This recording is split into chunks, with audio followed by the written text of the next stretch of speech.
pegando esse gancho aí do que você falou, qual foi o objetivo dos anabolizantes, de uma forma geral, surgirem? Evitar catabolismo. Evitar catabolismo. Então, assim, o anabolizante ele tem, a grosso modo, duas ações principais. Uma é ele vai aumentar a síntese de proteínas, né? Ele vai aumentar a sua capacidade de sintetizar proteínas contráteis, por exemplo, musculares.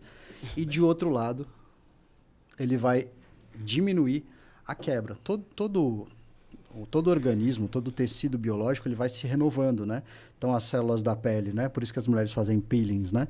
Você tira as células mais antigas e vai surgindo células novas. E assim acontece em todos os tecidos. Alguns demoram mais para se renovar do que outros. Mas no músculo também é assim. Então, no balanço, ou seja, eu estou aumentando a síntese e estou diminuindo a quebra. É mais ou menos como se eu abrir a torneira e fechar o ralo. Então, no balanço, eu vou ganhar massa muscular. E isso então serviria para pacientes com, por exemplo, queimaduras, que nem você falou. Eu vi que teve bastante para pessoas aidéticas também, para idosos de uma forma geral. Sim. Todo processo patológico, né, toda doença, ela vai ter um aumento da demanda metabólica. E esse aumento de demanda metabólica, geralmente ele cursa. Por exemplo, seu organismo ele vai sobreviver.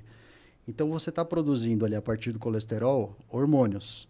Você acha que agora é hora de produzir cortisol para o estresse ou é hora de produzir testosterona para você reproduzir? Né? Então, ele vai direcionar a parte disso. Então, a gente observa um hipogonadismo, né? Uma baixa de testosterona, na maioria dos processos patológicos. Então, desde 1930 e poucos lá, que um cara que chama Charles Kokakian, que é um cara que é o pai dos esteroides anabólicos para mim, tem um compêndio lá de 1976, de 800 páginas de um livro de esteroide, que é justamente isso. Para toda doença, eu deveria fazer o ajuste nutricional, o tratamento específico, e aí eu poderia associar um esteroide anabólico.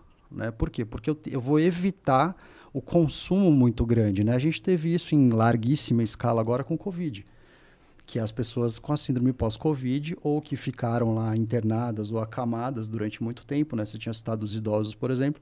O idoso caiu, quebrou alguma coisa, teve uma pneumonia, ele fica ali uma semana internado, uma semana acamado. Perde metade cara, da massa ele magra dele, né? perde um monte de massa magra e força. Ele passa de um limiar de funcionalidade que ele não levanta mais do sofá, ele fica dependente, entende? Então, os esteroides anabólicos foram criados para isso. E aí, claro, aumentando massa muscular, aumentando força, eles direcionaram também para outros usos, né? Esses estudos com mulheres queimadas também, por isso, elas ficavam muito tempo acamadas e tomava para... Ou era para recuperação de A tecido? queimadura, ela gera uma demanda metabólica altíssima, né?